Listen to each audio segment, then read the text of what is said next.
This is the 90 gallon.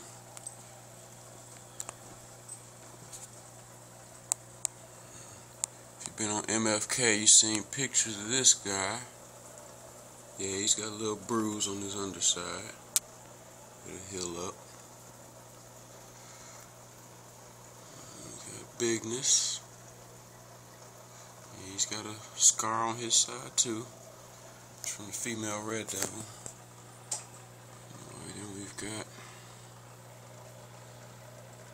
this little hybrid, that hybrid. Jack. He's looking like he might morph sometime soon. Got my Texas. Of course, Mr. Head. At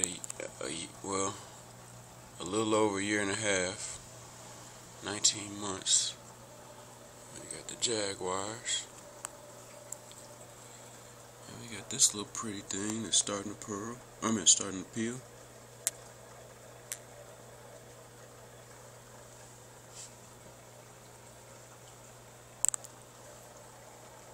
Got this